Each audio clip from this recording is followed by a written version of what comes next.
Welcome to Slayerfest 98. I'm your host, Ian Carlos Crawford, and joining me today is my lovely co-host, comic book writer, Stephanie Williams. Hi, Steph. Hey, and we've got two guests with us to help break down this movie, The Widows doing the black things. So we have writer and fellow podcaster of the Stand By Me podcast, Reese. Hello. Hey. Hi. And we also have Ian's best friend joining us, an assistant professor of English and creative writing, Kimberly and Southwick. Hi. Hey. Hi, everyone. So, like Stephanie just mentioned, we're here to talk about Black Widow. Stephanie, what were your overall thoughts when you first finished? Wow, I can't believe I actually like that movie. And also it's really great to just have literally no expectations coming into an MCU movie, no, just movies in general. But it was nice that I walked away feeling that way, because who wants to go out into the pandemic to see a movie that they don't like? So I'm happy that I did at least, find things to enjoy in it. And, they did what they did with what they could with that story for this character who should have had her own solo back in phase 2. Yeah. Aaron, how'd you feel about it? Yeah, I'm pretty much in the same boat as Stephanie. I did really enjoy the movie, and I tend to be a fan of espionage and action movies in general. So John Wick, Bourne Identity, all that good stuff, I love. So it was fun to see Marvel kind of play in this sandbox a bit. But yes, I am also definitely intrigued and curious at how this movie would have been if it was produced during phase 2, along with The Winter Soldier. I think some of the payoffs could have been really fun to see in that setting, but I'm sure we'll get into it later. Kim, what did you think at the end? How did you feel when you finished it? Yeah, so going off of that, there's definitely some issues, I guess, with the stakes in the movie, because we know where this is in the timeline. And because of that, I expected it to be more of an origin story, and I see how it was an origin story, and I actually really liked where it occurred in the timeline. But I think my expectations coming into it were different than what was delivered. Maybe I just didn't do as much homework as I should have. Also, the movie's pacing was a bit odd. So the beginning, we're jumping around all over the place, and then the second half of the movie, once they, I guess, get to the prison, is just a straight shot, for everything happening back to back. And so I found the second half of the movie more interesting, I guess, more engaging than the rest of it. I mean, also, that's basically once Yelena shows up, and she's just a gem. So it could have had a lot to do with that, too. Yeah, I can't decide, because you're all, a little bit more positive than I am. I saw it with a friend my friend Michael, who is very indie movie guy. And I said to him, I was like, is there any way I could bully you into seeing Black Widow with me? And he was like, yeah, sure. Why don't we see it on Thursday? So we get there and he's like, wait, this is a Marvel movie? And I was like, are you kidding me? You didn't know this was a Marvel movie? And he was like, I hate Marvel movies. I don't ever see these. And I was like, but how didn't you know Black Widow was one? So I was very self-conscious the entire time of because we can enjoy an MCU movie, but people who are more in indie movies are not gonna like this shit.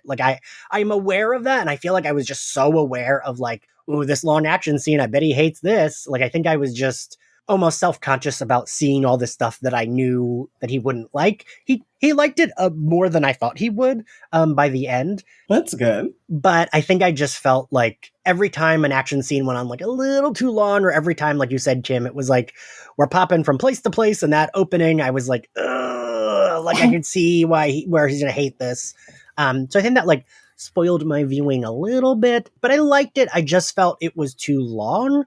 So while I felt it was too long, I also felt I wanted more scenes with the I feel like Yelena should have come in earlier, because like you said, Kim, she is a breath of fresh air, I think, in the MCU in general. Because an issue I have is a lot of the women in the movies are more just the straight shooters. And I'm kind of tired of the women always being those characters in the MCU. They tend to be Black Widow, where it's okay, they can kick ass, but that's kind of it. Right. And I like that Yelena was allowed to be kind of a dick and made fun of, Natasha for her posing and all that stuff, and was bratty when they were at dinner. I was glad to see a character like that because I feel like Valkyrie is the only one that really in the movies has been able to like be that character, but what she about hasn't. Black Panther's sister? True. That's Because true. she came to mind for me. That's true. Yes. So Shuri and I would say Valkyrie are the only two, maybe unless someone can think of another one. But like because I remember when we saw Jessica Jones, I was like, ooh, I've been waiting for a character like this, and I wanted more characters like that in the movies.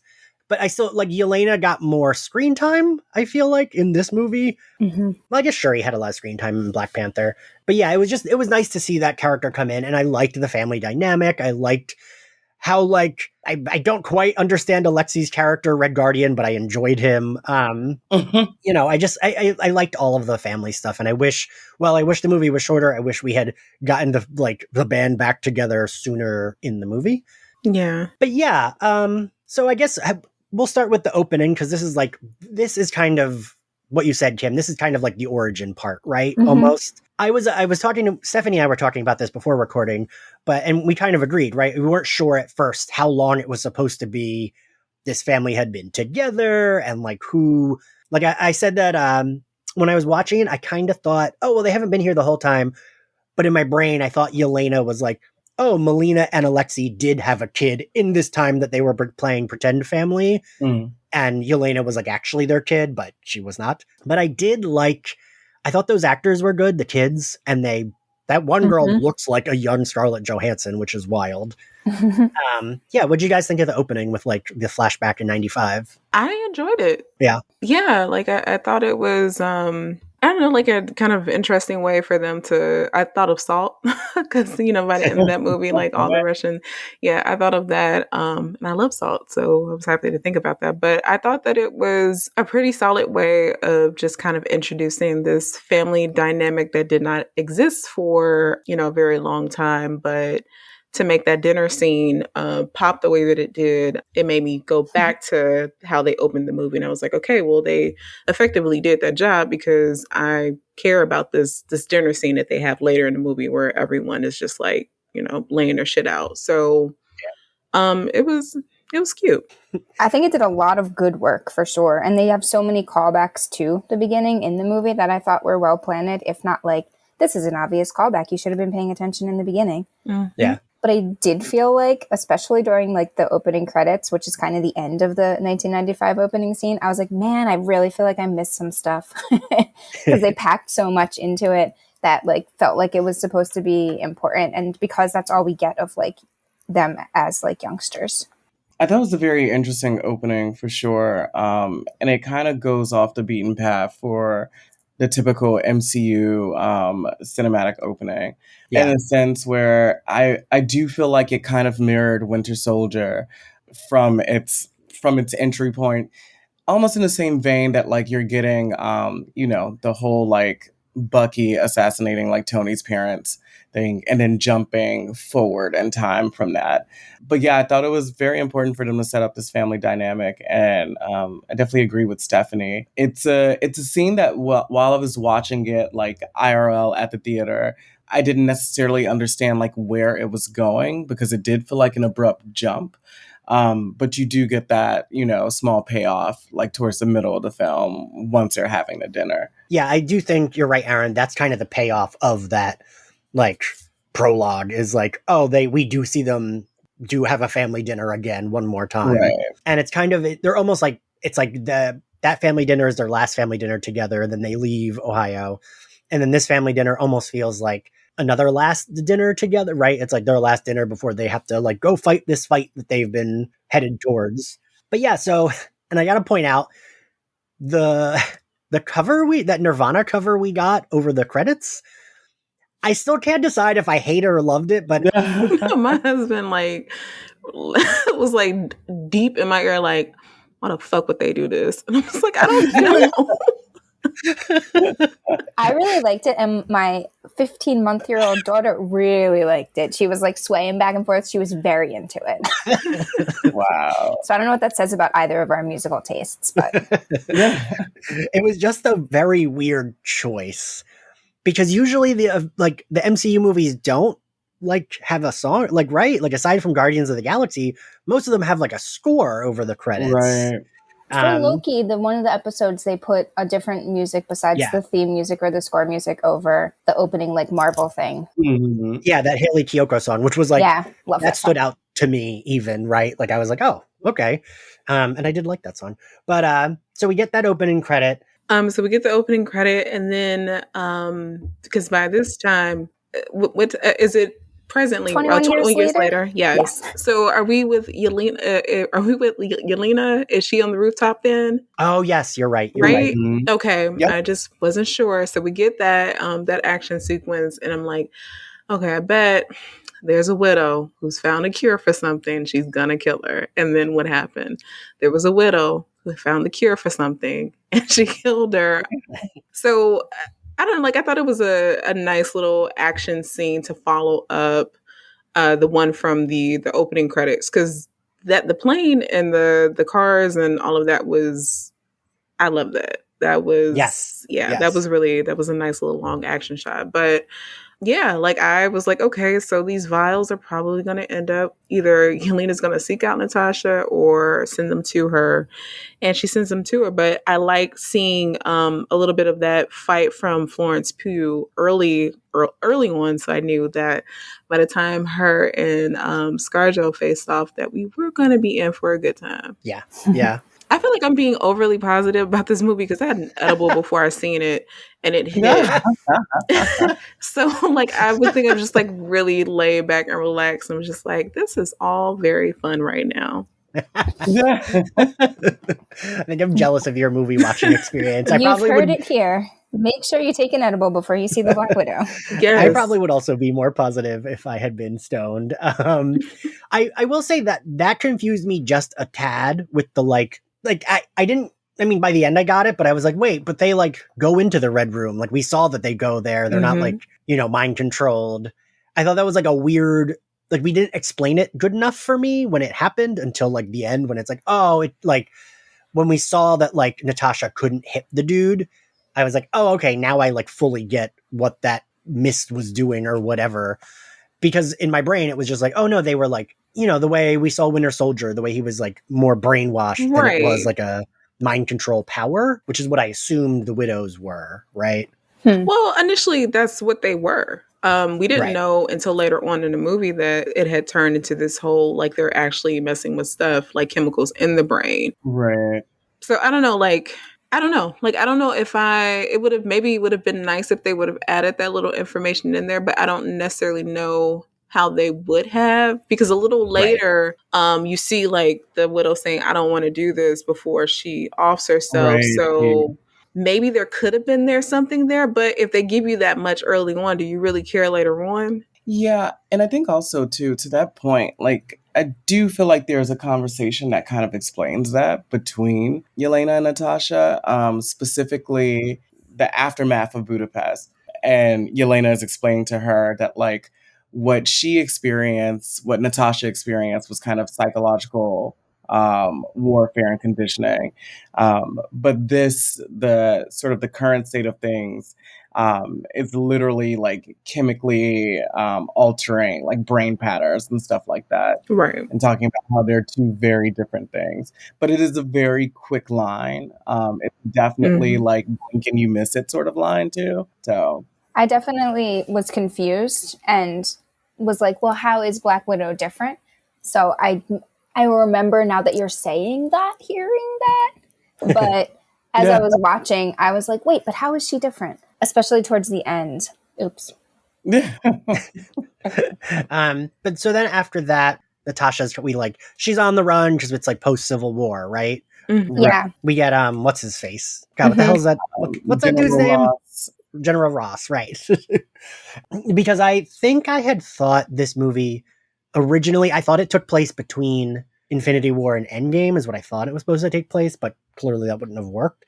So I was like a little confused until I was like, oh, this is just like after Civil War. Because I also thought that she was allowed to not be on, like, because she testifies at the end of Civil War, right? Or not Civil War, Winter Soldier. Isn't that how that ends?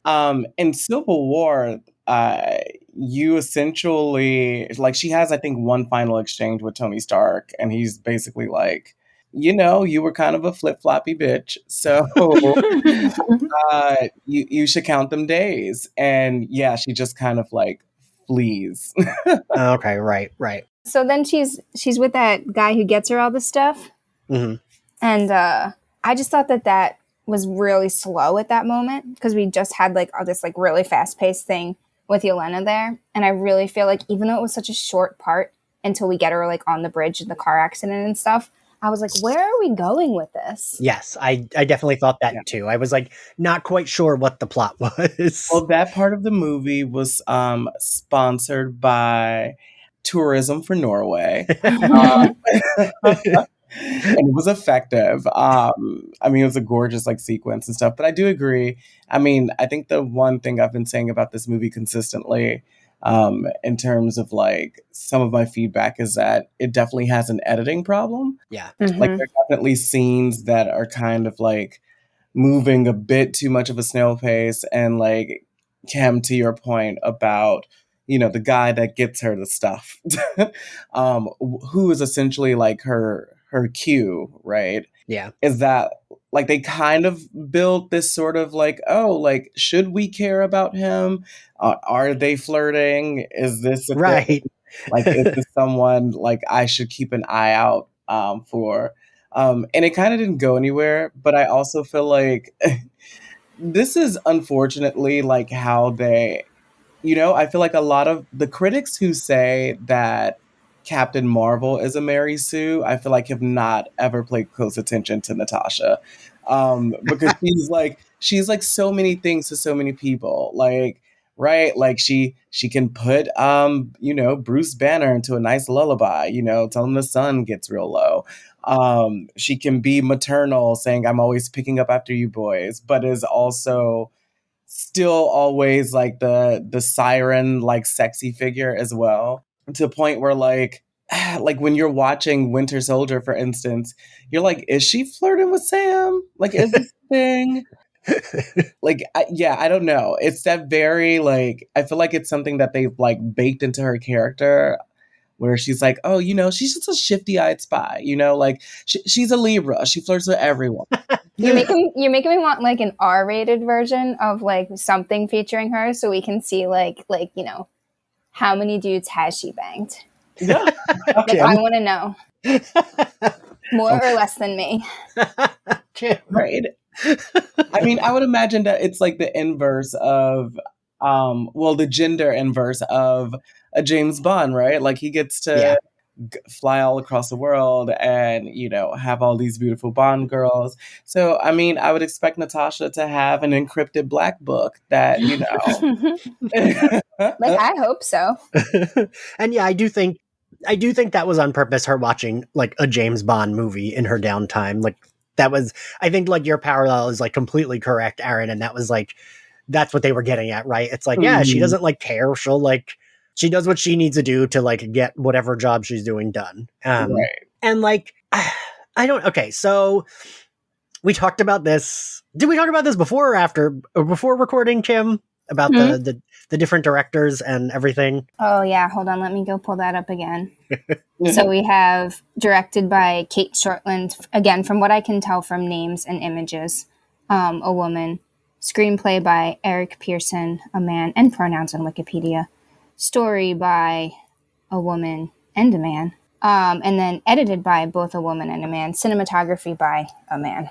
Because, right, it did sometimes feel like we did get a lot of ass shots. I have one point in my notes. It is right after the scene where we see that she's bought the blonde hair dye, which for whatever reason I wrote down because I thought that was going to be more important than it winds up being.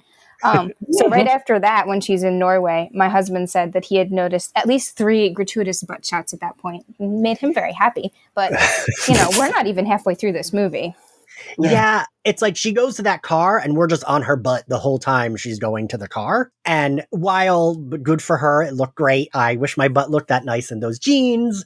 I did notice it, right? Like I'm gagging because I did not notice the butt shots like that until that very last one when she's walking to the cockpit. I'm like, okay, girl, you better get your little bow leg walk on. Right? But the rest of them, I didn't notice. And I'm not saying that they weren't there. It's just that I don't know. Like, I just didn't notice So them. you're not supposed to notice them? Like, that's how the male gaze works, according to, like, No. I know Laura that. movie 1975. No. So I got that because there's other stuff that I've noticed the male gaze in, especially just in comics and stuff like that. But I'm saying in this particular one, if I was the one at the end, I noticed that one. The other ones, like, I didn't notice, like I noticed in the rest of the movies she's been in, and that's been from the male gaze. But well, I was going to say, I didn't notice them either. My husband definitely told me he did. No, because I'm the one who, when we're out in the store, I'm like, do you see her ass right there? So that's what I'm saying. Like, I'm usually looking for ass, and I didn't see the ass.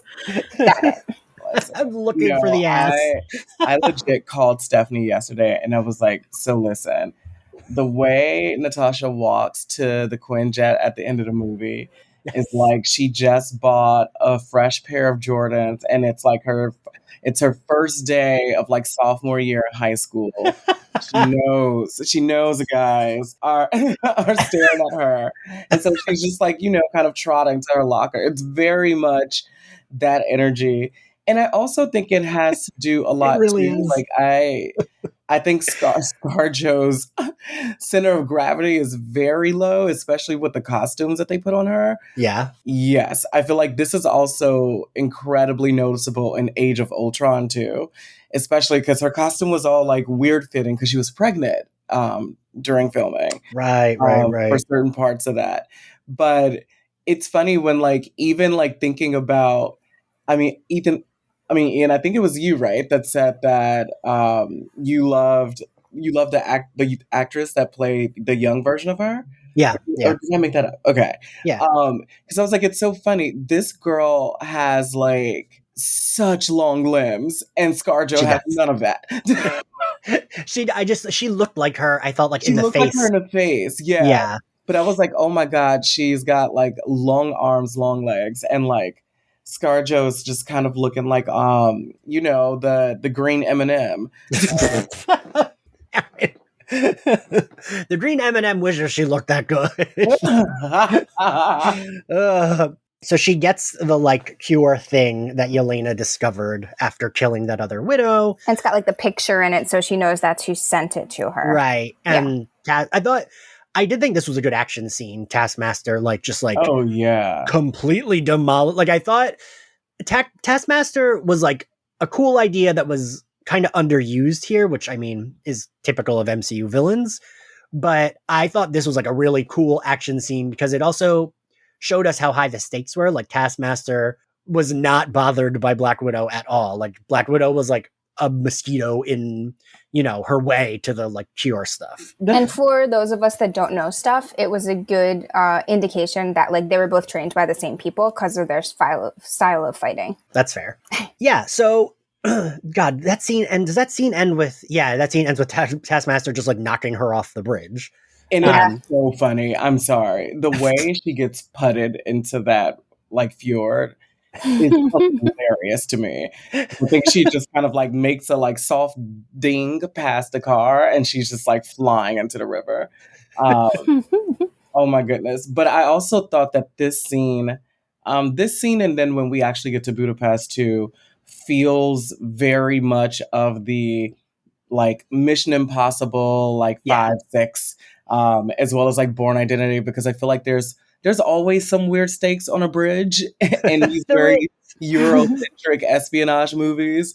So it definitely like felt in place, but I don't know. I love that like Natasha like barely got out of this one. Yeah, I did too. Because I do think it's important to like show us the stakes with the bad guy pretty early on. And I also liked the idea of like the bad guy, of course I relate everything back to Buffy, but the bad guy, it almost being like Glory in season 5 of Buffy, where like she's way more powerful than any of the heroes, and like they're just annoyances to her. And that's kind of what it was with Taskmaster. Like, everything around here is just annoying because I know I can defeat whoever I'm trying to get at as long as I get to them. And I do like that kind of imposing villain. So yeah, then we go to Budapest. Right. She's finding a gun that she hid however many years ago. right? Which I thought was awesome. I'm like, oh, great. Of course she has guns hidden internationally. And then confronts Yelena. Right. And then that was like the scene that we kept seeing in the trailers, right? It was like them kind of like fighting in this apartment that looked. So I've only watched season 1 of Killing Eve, but I kept thinking of Killing Eve in this scene, which I will get to in a little bit, because their chemistry was so good. I kept being like, I kind of want them to kiss. Wait, no, they're sisters. Wait, no, they're not real sisters. Wait, no, that's still gross. But I kept thinking of Killing Eve in this scene when it's like, oh, they like actually know each other. Why are they still fighting so hard? And they went pretty hard. They did. Right. That was by far like my favorite one-on-one fight scene in this entire movie. That's fair. Yeah, it's such a, like, I know we've already seen Yelena, with her intercepting that package or whatever earlier in the movie. Right. But it feels like a nice like reintroduction to their relationship. And they're not really playing any games with each other. And the fight sequence reminds me of something the fight choreographer from Atomic Blonde mentioned, that like one of the things they really wanted in that movie was to have Charlize like really play with her environment. And like, if you're fighting like 6'5" like Russian dudes, then of course you're gonna get a cast iron skillet and like knock someone across the head or something like that. But this was fun because they just were like ramming on each other until they could like call a truce. It was so good. Yeah, and like I feel like Natasha a lot in this movie gets like her back thrown on like these like door frames and spins around them. I kept being like, man, she would be very bruised. I mean, I hope that Avengers insurance premiums, I hope those are cute, Tony Stark wasn't giving them insurance. He's like, here, you guys can get Cobra insurance. How about that? Yeah. So then like they have their truce, and then the widows enter the fray. And we get like, because she doesn't believe Yelena, right? No, she doesn't believe, because she's still thinking that the Red Room is still working the same way it was when she left, because it shouldn't be there anymore, because she thought that she killed the big guy. Dreykov. Right. Yes, Dreykov. Who I for completely, until I bring up Brett White's articles all the time, but he like did a like things you might have missed in Black Widow. Loki brings up Dreykov's daughter to her in the first Avengers movie. Like that's one of the, he's like, and Dreykov's daughter is like one of the things when he's like trying to like, shake her up, and she's pretending to be shook, but actually she doesn't give a shit and is just getting info from him. I had completely forgotten that was a thing Loki said to her. And I appreciate the callbacks in this movie that are almost unnecessary, but like you can keep going even if you don't get them, which is what I like about the callbacks, because that's how I want a lot of the callbacks to be.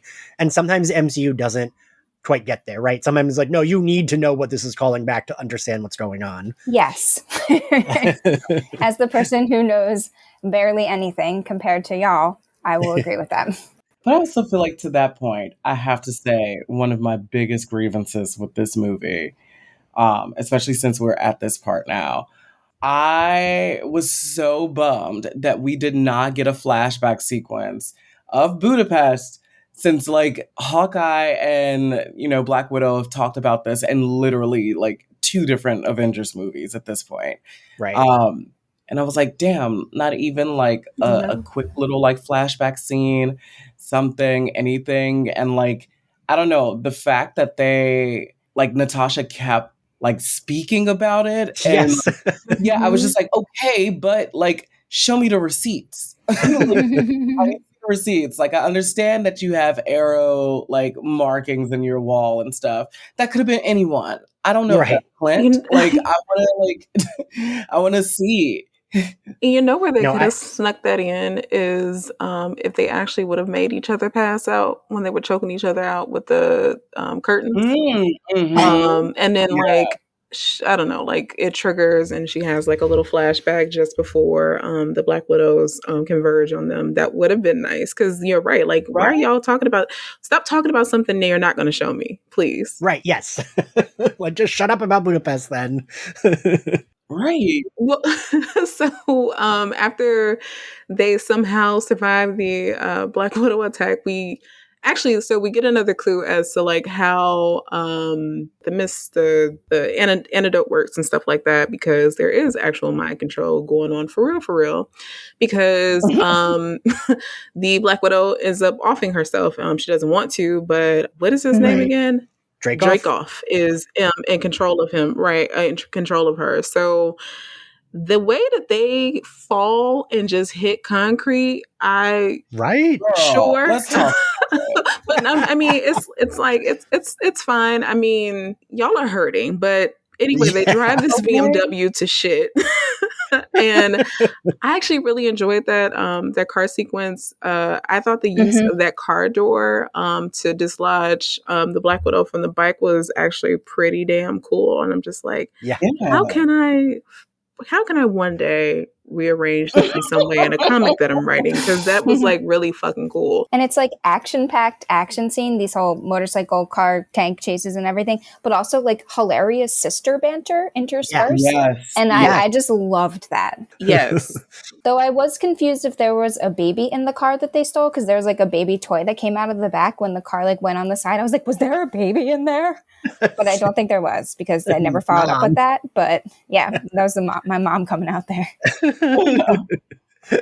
All right, and then so they're in the subway, and we get another Budapest mention, because they are conveniently hiding out in the same exact spot as Natasha and Yuckmouth were, and we get.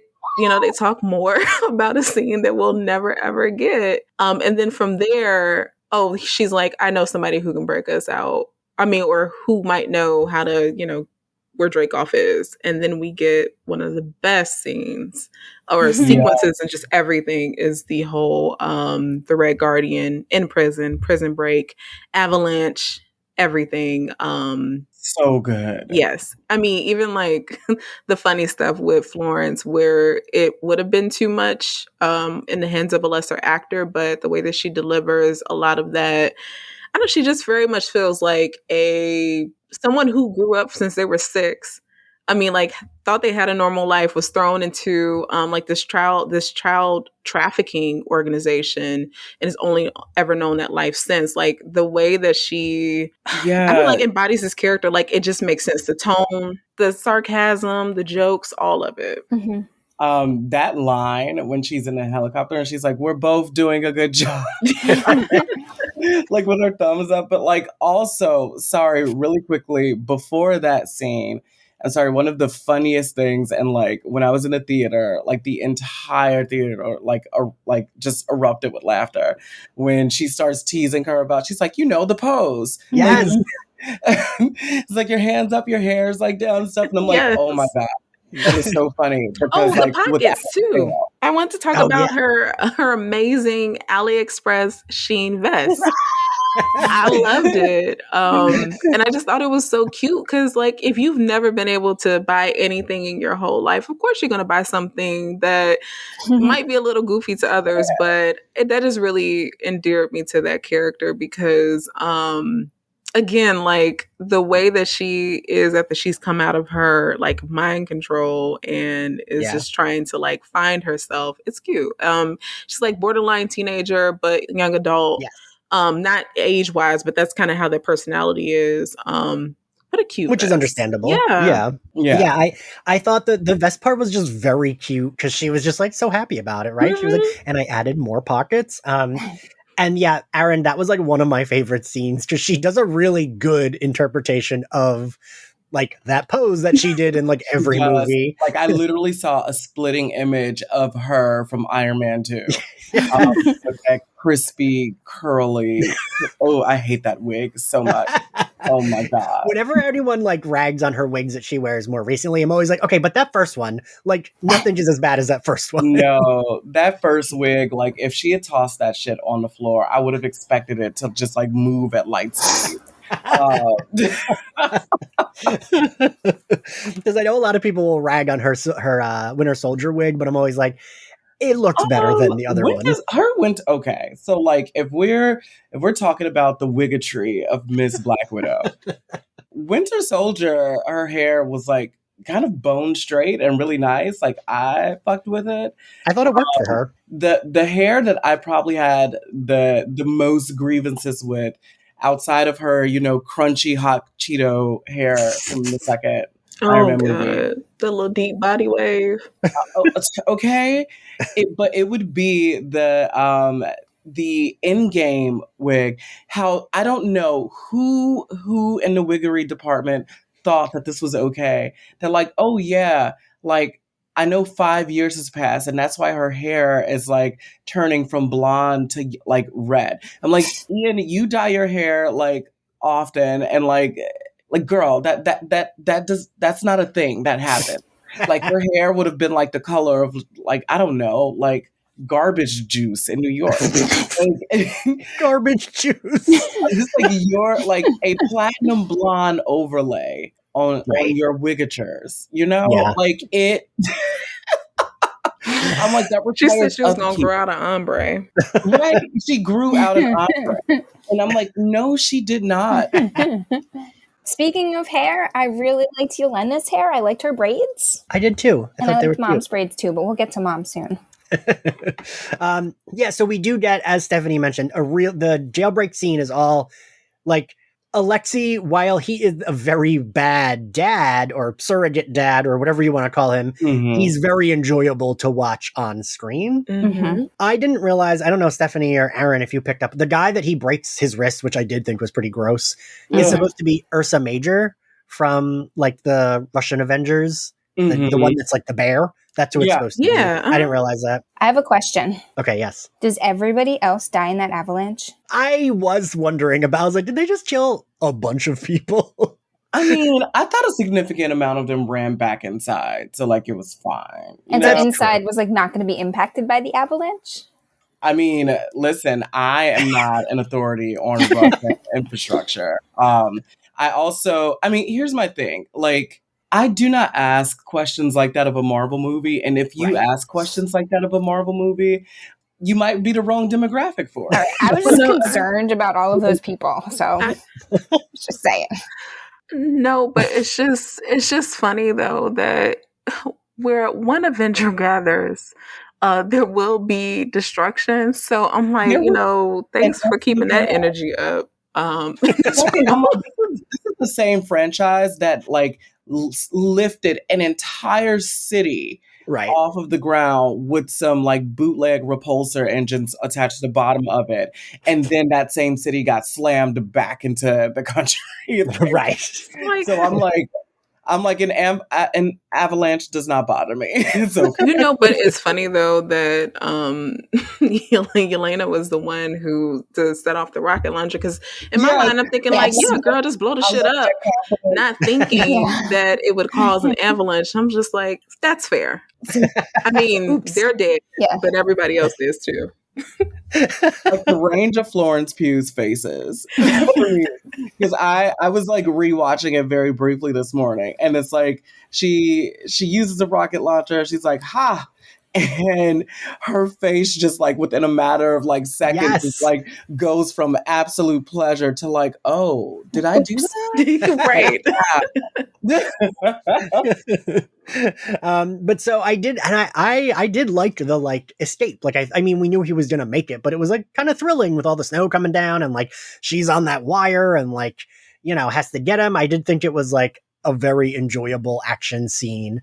So they escape, and then they kind of it's like in the helicopter they're bantering, and then they kind of are like, okay, we need to go see Melina, right? Isn't it like pretty soon after? But real quick, I just wanted to talk about that conversation because I was like, at some point they're going to bring up what happens when you're a widow and you're in the Red Room. So like, how are they going to do this? So Alexei bringing up like, are you on your period? And the way that Yelena responds, in the tone that she responds in, I really appreciate it, because it's fucked up no matter how you talk about it. But the way that she talks about it is a very like, somebody like men, well, actually women about their bodies or whatever, or just anyone with, a uterus. The way that she responds to that in a very satirical, matter of fact tone, Yeah. I appreciate it because it just made me think like, well, to him, like, well, what do you expect? Like, the only way that society really feels that women can be successful is it's either they're going to be a mom or they're going to be fully dedicated to their career. So if Russia is supposed to be, like the Red Room exists because we're supposed to be the top supreme or whatever, as women, like, yeah, they would get rid of that. Like, what the fuck did you expect? Mm-hmm. Yeah. And you're right. It's her delivery of that line that like does a really good job of like reminding us that it was a thing that Dum Dum wrote into Age of Ultron, and also like she's almost like annoyed. It felt the way someone who's been through that trauma would deliver it, right? She's annoyed with him saying that, like, 'cause it's also like, what did you think? Like, none of us, like, have you ever seen a widow with a child? No. So like, what are you talking about? So, and I just feel like also just to fans who might have been watching and remember that was the case that happened because it was mentioned in, what was it, Ultron or whatever. And like, how could they talk about the Red Room and not bring that up? So the fact that they brought it up, we didn't have to get a gross flashback or or any of that. It's just very straightforward. I don't know, like, I just really appreciated the way they handled that. Yeah, I agree. It was like touching almost, but also like her delivery made it like, it was fun to watch, even though she was talking about things that were like really difficult probably for her to have to deal with in her life. And it really it struck me. And I was like, damn, like, good job, like, throwing this in this film in this way, in the middle of like, a Marvel film, if you will. Like she doesn't, it's not like a one-line throwaway. Like, she goes at him. Right. And like, we know that is, like you said, it's not a throwaway, even though it's delivered. It's like kind of delivered with like whatever, but we know that is a plot point of the Widows. So like, yeah. And I feel like you can't but not be struck by it. Like, it's really hard to watch that scene and not be emotional about what she's saying and the way she's saying it. I mean, Yelena is just, I really, she was just enjoyable to watch, right? And you felt her pain, you felt her emotions, even when she was being jokey about them, you still felt the emotion behind whatever she was saying, which is a credit to Florence Pugh because she is just a really good actor. But so they go to Melina's farm / compound. We see she's got a lot of pigs. Yes. That she controls. The dad getting into the suit at the beginning of that, I didn't realize what he was doing at first. But then I remember they had sent him the action figure in prison, which I really loved that touch. Because he's all like, aw, and like plays the song. And like, they know that he's going to fuck with it. Like, they know. Right. So like him, like, this is just good. Like, oh, this is an egomaniacal person. And like, here he is just like grunting and like trying to squeeze into that suit and that bit. Oh my God. I was cracking up. Yeah, I did. I liked everything on Melina's like property. I really enjoyed. I thought this is where I'm like, ooh, this could have slowed down. We could have gotten more of this. Because, yeah, he's like fitting into the costume. And also, like, Melina makes a joke about his weight, but then also a joke about how, like, she's still attracted to him, which I like. Because I was like, we're going to make fat jokes again, like an Endgame. But, like, it wasn't really a joke because she was just like, oh, yeah, you got fat. But, like, ooh, like, she's, like, clearly has it in her eyes that, like, ooh, you can get it, like, in that costume. Which, like, good for them. Yelena calling him the Crimson Dynamo. I love that. I love that. A reference to the comic books is Crimson Dynamo. Yeah. Oh, okay. I like that. Crimson Dynamo, is he on their team or a villain? I forget. He's a villain, right? He's a villain, yeah. Okay, that's what I knew he was an Iron Man villain, but I couldn't remember if he was on their whatever what the hell's it's not the Red Guardians. That's his name. What's their name? They were in the X-Men animated series. Oh shit! I know who you're talking about. Yeah, because like that's the episode where like Storm has to like create a winter storm to help them out. And there's like an avalanche in that episode. There is clearly chemistry between Rachel and David, which I appreciated because, again, going back to that opening and this family that they had for 3 years, I'm like, of course it had to be convincing if they were really supposed to be husband and wife. And you get that. Right. Yes. And that even in her comment of, letting them know, like, you gain weight, but you can still get it. And them still very much flirting in front of the girls. And it's kind of like this continuation of what that dinner would have been like if it hadn't been interrupted. And I thought that was pretty cool. Like it was an iffy gamble to cut that dinner short. But the fact that they're able to pick it up later, and it's very much, eat your food, eat these vegetables. Daddy and mommy are being gross in front of y'all. We don't like it. Yelena taking a shot. And the fact that it takes place 21 years after that dinner that didn't happen. And those I don't know, like you get this older version of those characters, but it still feels like what they would have done when they were younger. But Yelena wouldn't have been taking a shot of vodka. She probably would have, taken a drink of her juice or something like that. And then when I knew Florence Pugh showed up to like act is when the emotional breakdown starts to happen in the fighting, and you see Florence Pugh's face start to, like, she's holding it in and she's cracking, and it just kind of focused on her while everybody is like,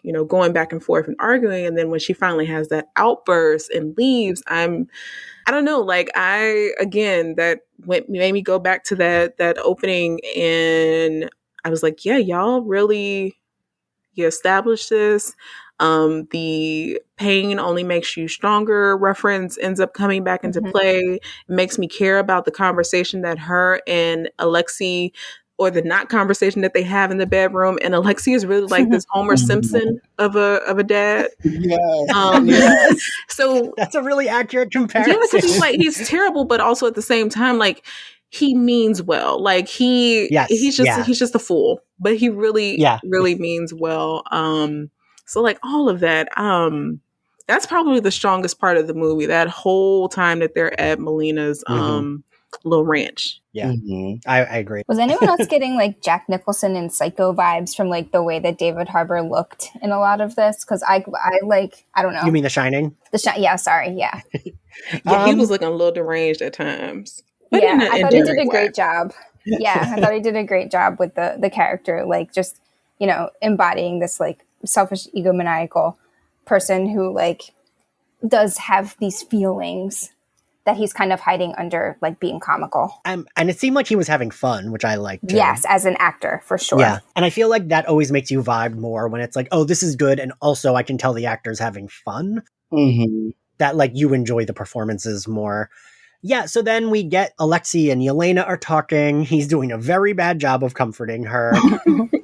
And Melina and Natasha are talking. And Melina does say, well, I called them as soon as you got here.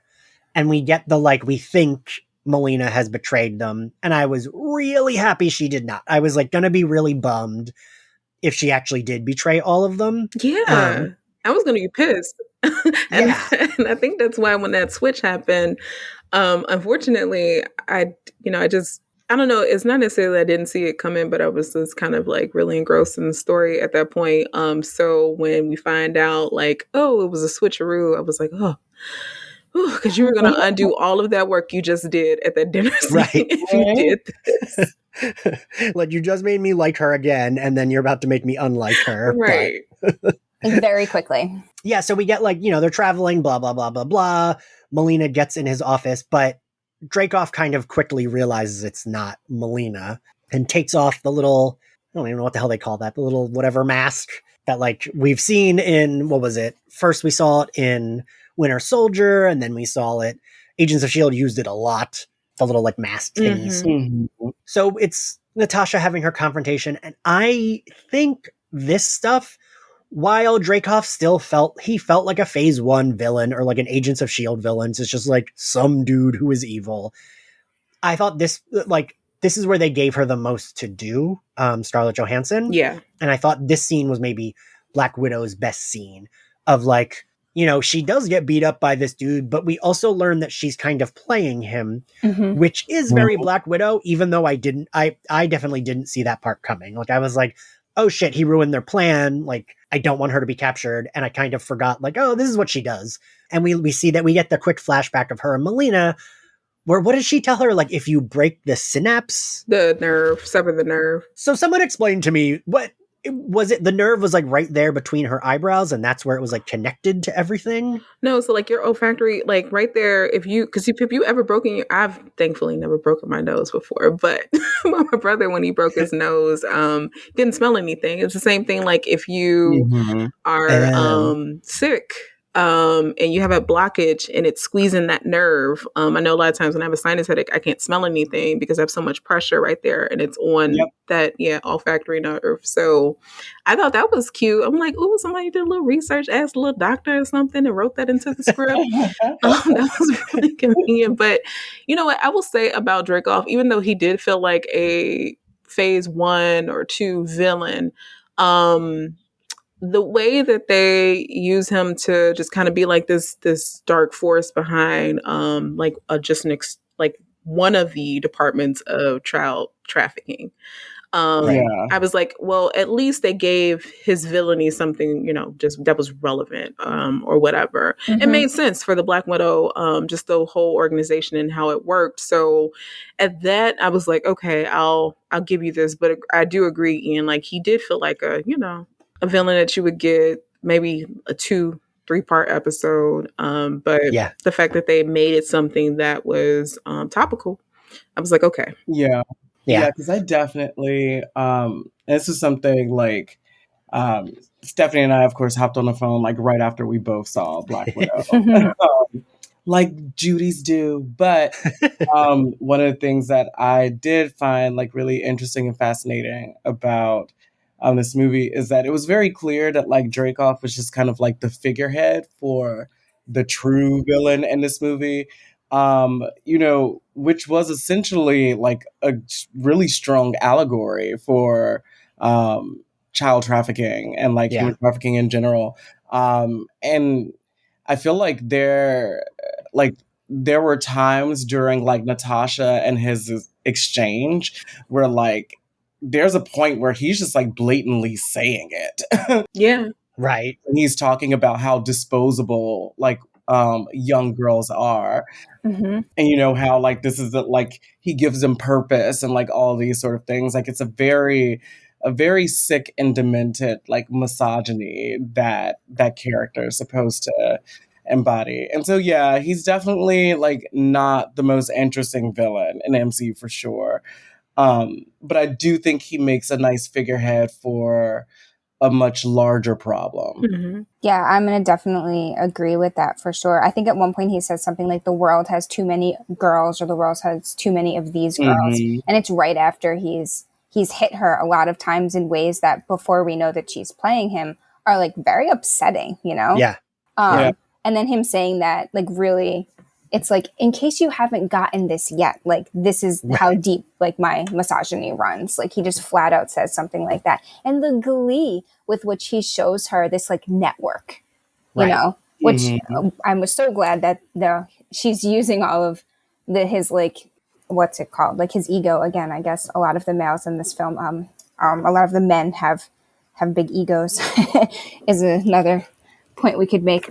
But yeah, like the glee that he's like getting and showing her all of this, not realizing that he's being played, is just like I thought it was accurate, even though he doesn't get a lot of screen time as a villain, so he builds a lot of his character like in this scene. Yeah. So the Taskmaster reveal, it didn't even occur to me that they would do a gender flip. And for Taskmaster, you could do a gender flip. It doesn't matter because while the character is really great on paper, the character is written very loosely. Like I did see some folks, I guess, I didn't know there was a Taskmaster hive, but there's a hive for every character, so it makes sense. I know a lot of folks that complain about not really seeing a lot of the mimicry, but I thought that there was a good amount of that on the bridge. And also, like, they literally explain, like, yeah, so you see that? We press this, and then, like, they'll copy whatever. And the fact that Taskmaster wasn't going up against different kinds of fighters, I thought it just would have been redundant to just keep seeing her mimic the Black Widow. Like if the Taskmaster showed up and the rest of the Avengers were there, that would have been really cool because you see a different fighting style from Steve, Hulk, Hawkeye, I don't know what that would look like. I guess shooting arrows and shit. Black Panther, all of that. Like you would see that, but it's just Black Widow and then the Red Guardian. And even in the Red Guardian, the Taskmaster actually mimics Black Panther before that fight. And I think Bucky too, right? He does the And Bucky knife flip. Yeah. Right. From that video. So I thought the reveal was cool because I didn't see it coming again. I mean, I guess I should have, like, when I watched it again, I was like, yeah, they kind of phoned that in. But I just thought that was pretty cool because now whatever this redemption is that Natasha is going to get, I don't know, there's a continuation to it. It's not a redemption and done because this daughter is either dead or Taskmaster ends up getting killed. But, like, they're going to reform her and get her together just like the rest of the widows, Melina would. So, it's cute. Because Taskmaster can come back. Yeah. I 100% agree, Stephanie. Like, I don't know who the Taskmaster is before seeing this movie, but I thought it was still a surprise that it was a woman in the suit. So that was fun. And then I didn't see it coming, but I wrote down, I was like, but of course. Because the whole time I'm like, who is this? Like, who is in this like weird skull Dorothy kind of like a costume here? Yeah. And then I was hoping they were going to reveal it. And yeah, it just made total sense. You're right. And at that point, we were out of characters it could be, right? Because we were already seeing everyone on that ship, and we saw Taskmaster. So it's like, oop, there's no other characters in this movie it could be. What's funny is I remember reading rumors that it was Yelena. So I was really happy when we saw Yelena and Taskmaster in the same scene, and I was like, "Oh, good, it can't be Yelena. I don't want her to be that like." Would have been so. I'm villain. So happy they didn't do that. No, please don't do that. I had no idea. I was like, "It's Captain America." Like literally no idea. Chris Evans underneath that helmet. I thought it worked. It made sense, and I think you're right, Stephanie. It's like while we didn't see it coming, it's like that makes sense. But so then we see what everyone else is up to on the like floating Red Room's ship while this is all going on. So Melina's trying to disable like the engine, right? Isn't that I don't know what she's trying to do.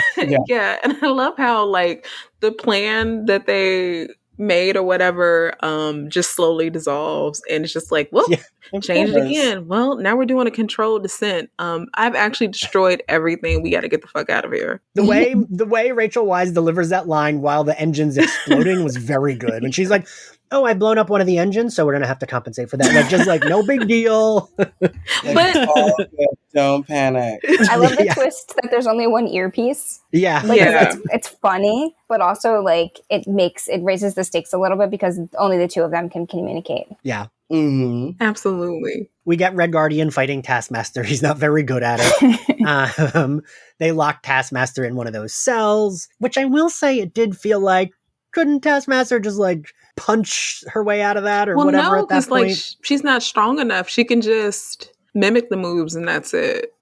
True. It felt, but you know what? It felt like like this annoying dog that has been on our heels all day. Like, let's throw her in the cage in the crate real quick so we can get in the kennel so we can get out of here. So then the ship starts blowing up, and there were like, I will say there were many moments where I was like, oh, this is it. It's crashing now. Oh, it's still not crashing. Okay. All right. Just like parts of it are blowing up. Right. But I did think the action was all like really good here. I especially love when Natasha's running out to get Drake off and we see that Yelena's just like throwing a bomb in the engine of his like getaway plane. Of course she would. Right. Mm-hmm. What does she say? She's like, I had a lot of fun. It's so good. It's so good. She kept looking for interesting ways to die. Right. Yeah, she really did. Well, we're done here, so I'm going to blow myself and the guy we're trying to kill up. Bye. See ya. She's like, have a blessed day. Like, she's not upset about it. She's just like, all right, this is what we're going to do. Cool. Now, the widow beat down, because we skipped that real quick. Let's talk about it. You're right. Now, that was funny because I thought of several memes because they were really beating the brakes off of Natasha. And because like she was handling it at first. I'm like, you got maybe 5 minutes at best, but they're gonna start mollywopping you.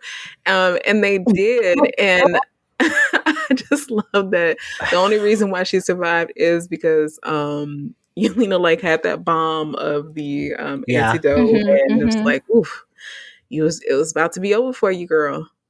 Mhm. That was one of those moments where, like, because of where this is in the timeline, like, you kind of expect Yelena to show up with that thing. You're just like waiting for it, or at least I Yeah. am. I'm like, please Right. stop hurting her. So yeah, there's like lower stakes there in a way. Yes, I did find that often in the movie the stakes were a little bit lower just because like we kind of knew Yelena would be she was announced as being in the Hawkeye show, so I knew she couldn't die, and we knew Black Widow couldn't die because she already died after that, so we knew. So the stakes were a little bit wacky in this, but like you, Kim, it still was like upsetting watching her get like beat to shit by all these other widows. I thought they were going to kill Red Guardian because I forget when it happens, but he's like, I think it's right before the widows invade the mom's house. He's singing American Pie, which is a Right. callback to when they were driving away. And he stops just before the line, like, this will be the day that I die. Like, whatever he's singing, like, that's where it cuts off when they're like, oh shit, the widows are here. And I was like, oh, is that like foreshadowing? But it wasn't. In that scene, I actually was waiting because, Aaron, you even mentioned it was very like Mission Impossible, very like those type of movies. Right. And there's always like a character who gets shockingly like shot through the head through like a window. And I did think that was going to be, oh, the dad figure is going to get shot through this window when like the people arrive. And again, I was glad he wasn't, but I did think that was like it for him because, yeah, that scene felt like touching in a way where that's where they kill a character. And we have Yelena for comic relief. We don't need 2 comic reliefs. I mean, I'm glad that we had 2 comic reliefs the whole movie, but yeah. Right. Usually in those type of movies, at least one of them is disposable, if not both comic reliefs. But so we get, Taskmaster's locked in that whatever. I forget now. See, again, with the like Widow like jumps to save Yelena. But at that point, she's already released Taskmaster, right? Yeah, which was very touching. Mm-hmm.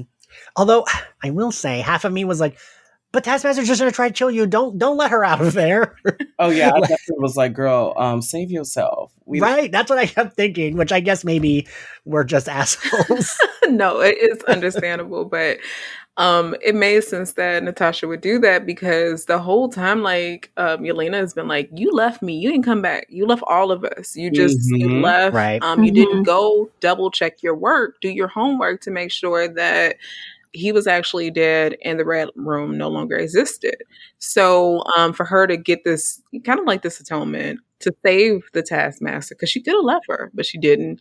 And even though it almost comes back to kill her, literally, she takes that extra vial, and she had already made up her mind early on, like, okay, if I can, I'm going to do what I can to save this girl. You're right. She had, yeah. So, I mean, but I get it though, because I was like, oof, you almost died. You really are almost trying to die before your movie ends. But I just thought that was great. A little wouldn't be reformative justice, but well, I don't know, because she's actively trying to make up for the harm that she's done. And like she was just a child when she quote unquote killed her. Like she wasn't actually even like a evil widow at that point, right? She was like just Dreykov's like kid. Yeah. So yeah, it does make sense. That all being said, I was surprised once they like released the red dust into the room, and all of the widows that were trying to kill her were like smacked back to like normalcy, I guess. I was surprised that they were like, cool, yeah, like now you can figure out your own lives, like have fun. And I know that they come back in the end in the plane, and like we'll talk about that when we get there. But I was like, you're just like, they just spent their lives like being like, they probably have a ton of PTSD. Like they need someone to take care of them. Right, yeah, like maybe drop them off somewhere where and they're just like fend for yourselves as this like space station falls to the ground, which sure, I mean they can fend for themselves, which is probably part of the point, but I don't know, it just didn't seem like the right thing to do, and I was just surprised that that's what happened. Yes, I would agree with that, because it's kind of like, like there's so many movies where they like save these kids, but it's like, okay, but like where are they going? Because they don't really have a home. But I did like in the end that it was like, oh, Melina and Alexei will take care of these like young girls. But only because they found a way to like escape themselves. Like, thank goodness they found that plane and got on it and got out, Right. Yeah. But so they have this, I did think the like I couldn't decide if I thought the sky fight was really cool or like a little too much. Because I don't know if any of you remember Spider-Man 3, which is very bad. That's what I thought of Spider-Man 3. Right? I also thought of the Avengers video game because there is something similar to that happens in it. Yes. So I'm like, okay, they could have just fell. But just give us a little something. Give us a little battle in the sky between two people who cannot fly. Sure. Yeah. It's fun. The Avengers video game, that of course that was immediately what I thought of too. And that sequence is actually a lot of fucking fun. And you do end up as Natasha fighting Taskmaster. Yeah. And he gives you some work for the better half of like 40 minutes while you're trying to figure it out. But I mean, I also, again, the suspension of belief, like for a Marvel movie, right? I think it's fun, especially since I saw like criticisms of this scene online too, but I was like, it's literally the same scene. It's like Bucky and Cap and Winter Soldier when they're falling, like when the helicraft carrier is falling through. Yeah, but it's like I liked it. I had a grand action-packed time during that sequence. I liked it too. Also, I just saw Fast 9, and that is not supposed to be a superhero movie, and although it acts like one, and Dom caught like 5 people with his car throughout that entire movie. So I'm just like, they can fight in the sky. It's okay. It's fine. I mean, the way her back has been thrown into pillars of cement, and she still can pop, lock, and drop it. It's fine. Right? Can we wait? I think we forgot to mention when they were on the thing how Yelena drops into the pose at one point and is like, no. And I feel like we must mention this. I know that we're going back in time a little, but like hilarious. Yeah, that was so good. There was a payoff for that too. Yes. Right.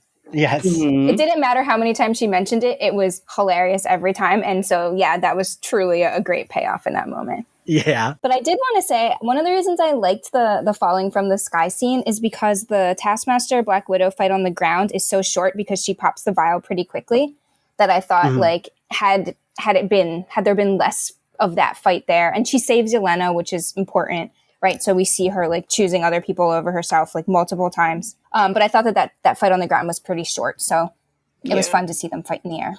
Yeah, that's fair. So, yeah, because you're right. Because once they get on the ground, it's pretty much over because she uses the vial. I did like I wanted them to be together, though, is what I kept thinking. Like, no, but I want them all to go together. Like Alexei and Melina and Yelena and Natasha. Like the Incredibles. I mean, I knew that they couldn't, right? Because we needed Natasha to go break everyone out of jail, which it's still weird that we've never seen that scene, right? Yeah. Right.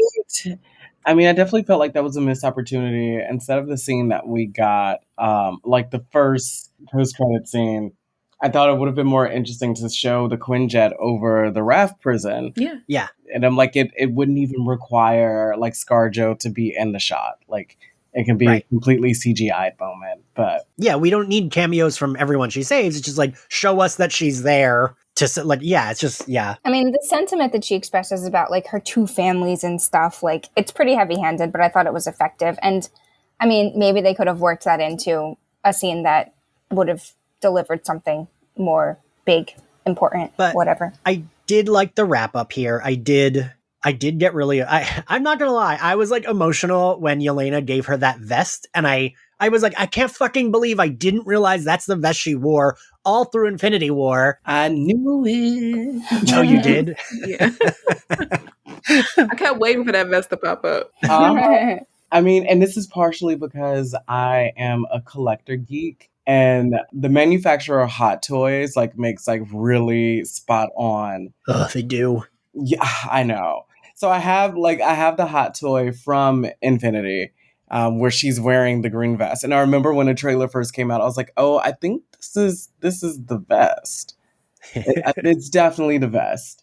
And I was like, and I kept thinking because of that, like that Yelena was gonna die. Yeah. Yeah. Is that why she like I was like expecting that in the back of my head. But I like had got a little misty eyed. I was just like, oh, I love this. That's I love that she wears it throughout the whole movie. Like, it was just nice because, I mean, like you said, Kim, they have really good sister banter. And it made sense that, like, Natasha, it's like, oh, I got this new vest from my sister, and, like, I'm gonna wear it. Like, she just feels, like, happy to, like, she's with her other family, the Avengers, but is wearing, like, this vest from her sister. And, like, I don't know, that just, like, retroactively made me very happy to see. We got General Ross coming in at the end, which felt very, like, I don't know, William Hurt must be like, yeah, I mean, I don't begrudge anyone a paycheck, but it's just very weird that they had him in this just at the beginning and the end, because I feel like that he thought that he would even be able to, like, actually track Natasha down, right? Because why? I mean, like, there's a tracker on her. Why wouldn't she know that? Right, like she is a super spy. Right. So I mean, he had a kitchen remodel to pay off. So.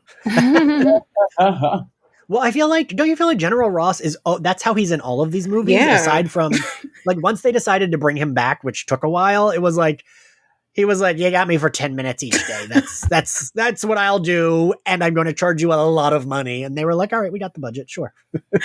Like, I've had my eye on a 1987 Chevy, fully tricked out, redone. Yeah, I'll do your movie. I mean, I guess I understand, like, the full circle, like, oh, from beginning to end, like, it's like a nice, like, a cap on each side, but, like, yeah, I thought it was unnecessary as well. So then the movie kind of ends with, like, showing us that she's got the jet to rescue everyone. She's in her Infinity War outfit, which I might be being a little nitpicky. It was very clearly not the same outfit. Like, the tights and stuff looked almost like they were more form-fitting. She just, yes, because she ordered them off of Fashionista. I mean, Fashion Nova. Fashion Nova. Yeah, no, actually, it is Fashionista in the Marvel universe. Now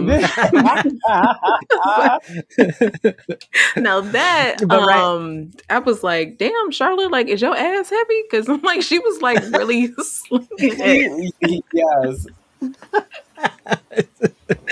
But yeah, so and that bob, yes, the blonde bob. You don't know for the bob. It didn't look bob. So she takes off, and we get the credits, and then we get our like credits scene, which was supposed to be the original first appearance of Valentina. Mm-hmm. And I will say, fuck it, Julia Louis-Dreyfus is very good. Yeah. Yes. I am looking forward to seeing her doing these appearances in, like, lots of Marvel stuff moving forward. Her fucking shitty line of, like, she's sneezing. She's like, oh, I'm sorry, I'm allergic to the Midwest. It's just so good. I'm, like, crying, right? Like, Yelena's, like, at the grave. I'm, like, tears are running down my face. And then, like, I hear, like, someone blowing their nose or whatever. And I'm like, what? And then it's her. And I haven't seen Falcon and Winter Soldier yet. Yeah. So I was like, oh my God, this is this character. Like, who is this? I was, like, instantly intrigued. And that's the point of the credits scene. So yeah, it's just funny because we walked out because it ended her on the Quinjet, whatever. And then my husband's like, is there anything? I'm like, there is, but we're not staying. Let's go. I'll explain it to you on the way out. So, like, we do the walk of shame out of a Marvel movie when you leave too early. And like, do they not know? And I'm like, I do know. I just don't care enough to be walking out of this theater with the rest of y'all. So we're walking out, and another guy walks out, and he's like listening. I'm like, yes. So Contessa Von Jessa James, which is not her name at all, shows up and offers, her a spot on, maybe the Dark Avengers. We don't know yet, but she's going to come back later. He was like, oh, okay. And the guy behind us was like, oh, thank you. That makes sense. And then we just all walked out. So wait, did you not see the scene? No, because I'm like, I'm not staying for that. Somebody already explained. No, because someone had already said what it was, and I'm like, I'm not staying for that. I can either find it on YouTube or imagine it, but it's not. I don't know, like the staying behind for the Marvel movies in the first 5-6 years or whatever, sure. But now I'm just like, I'm not staying for the stinger. I forgot what stinger it was that pissed me off because it was absolutely nothing. But after that, I was like, never again. You all are not, I'm reclaiming my time. Like, no. I love this. This is great. Because especially if you're going, like, this just came out, right? Like, that theater is full. Yes. So I understand this. I'm behind you. And now for a quick break. Folks, do you love movies? The good ones? Even the bad ones everyone told you not to like? It sounds like Super Yaki is the place for you. The team at Super Yaki loves movies. So much so, they've dedicated every waking moment of their life to bringing you top quality merchandise to showcase your love for them. From super soft t-shirts celebrating the 20th anniversary of the cinematic masterpiece Josie and the Pussycats, to comfy sweatshirts made for the brave members of the Movies by Yourself Club. They even have pins of some of your favorite directors, like Sofia Coppola and Jordan Peele. Super Yaki joyously brings you tangible love letters to movies and filmmakers that you can wear with pride. Plus, the team at Super Yaki screen prints all their apparel using eco-friendly, 100% water-based inks, and ships with compostable poly mailers for an environmentally friendly alternative to online shopping. And as a special gift to you, listeners can save 10% on their order with the code SUPERSlayerFest, all caps, no spaces, at checkout. If the spirit moves you, find them at superyaki.com. Let's watch more movies, y'all.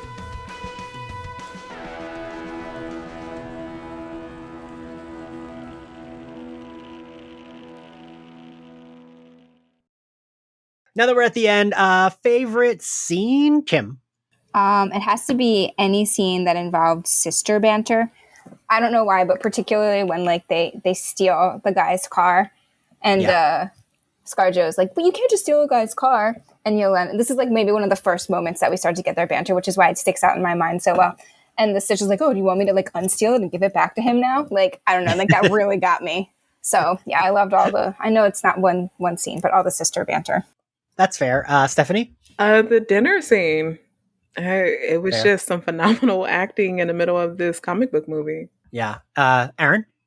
It is going to have to be the helicopter, Snow White, Arctic Fox, prison break scene. Fair. I think mine is the dinner scene as well. But also a close second, I mean, it's barely a scene, but is Yelena making fun of the way Yes. Natasha poses. All right, and what grade do we give the movie, Stephanie? Originally, I was giving it a B, but the more I think about it, a B plus. It's just, I know that the stakes are low, but I'm almost thankful that they were, because I don't know, like for me, those quieter moments, I actually cared because it didn't feel so frantic. And I was just like, oh my God, like, do they have time to do this right now? Right. So because the stakes weren't so high, it wasn't taking me out of those moments. It gets a B plus. Originally it had a B. And also I'm very surprised too that I'm giving Black Widow the score. Aaron? I'm gonna give it a solid B. I think certain parts of the movie, like I had to kind of like sit with and digest. I love it overall. I do just think it has a bit of an editing problem. And there are times when certain scenes are just like, they're just chomping on the bit a little too much. So if that editing was just a little bit more precise, I think I would like truly like be in love with this movie. But I liked it enough to order the Black Widow hot toy. Oh shit. No. Aaron, I am so jealous. I get like the Marvel Legends, and then you get the bougie collector shit with the hot toys. I feel like Stephanie was making fun of me about this. Stephanie was tormenting me yesterday. Because unfortunately, my good friend knows how addicted to buying bougie things. Yeah, because I'm like, you just buy it. Like, what are you talking? Just go ahead and get the thing. And she's like, you're gonna do it. You're gonna do it. And I'm like, I'm not. And then I sent her a screenshot, and she's like, yeah, you feel better, don't you? I do. I feel so relieved. But the Marvel Legends, Aaron, I think we both have a problem probably with space, right? Okay. So I do my theology, like moving forward, because I've got my records, I got the figurines, and then I've got like actual comic books too. So Marvel Legends, I'm really, really discerning with. Like, yeah, you only get some, right? Club collection, so I got that. And okay, I did just buy a Mystique one, but that one's really good. It is a good one. Yeah. But I try to keep them to a minimum. so that my bigger girls can thrive. Someone once thought that like all the covers I do were Photoshop. And I was like, oh no, those are like I own those action figures and photographed them. And they're like, how do you have room? And I was like, well, I don't really, but I still think you should do like a time lapse of you creating one of the covers. Like I would watch that. Yeah, I think that would be really cool. And you could put the podcast like a little thing while you're putting that together. That's a good idea. Yeah. I did have someone ask me if I was going to do a coffee table book of the covers again, which Kim, you always say. Actually, you say it too, Stephanie. I would get that. Well, Kim, what grade do you give it? I'm going to agree with Stephanie and give it a B+. Okay. I think I was like a C+, B-, but now our talk has bumped me up to like a B, like a solid B. I think I'm going to go with Aaron. All right. Thank you guys for joining me, and thank you all for listening. If you like Slayerfest 98, you can find us on Spotify, Apple Podcasts, YouTube, anywhere else you get your podcasts. You can support us on Patreon, which helps keep the podcast going and gets you access to our private Facebook group, bonus episodes, our My Nudie Judy sex talk video series, and more. And if you want to follow us on social, we are at SlayerFestX98. If you want to find me, I am at IanXCarlos. Stephanie, where can everyone find you? You can follow me at StephIWill on Twitter. And I'm going to be on a panel at San Diego Comic-Con at home. It's Wonder Woman, DC Multiverse. I'm fudging the name of the panel I was on. But please watch it because there's some big news that might get released before then, but definitely during that panel. Ooh. Nice. And Kim, where can everyone find you? I'm at Kim and Joe South with no extra E's on Twitter or KimberlyAndSouthwick.com. And Aaron? You can find me at magical.poppy on Instagram and the Twitters. All right. Well, thank you all. We'll see you next time. Bye. Bye.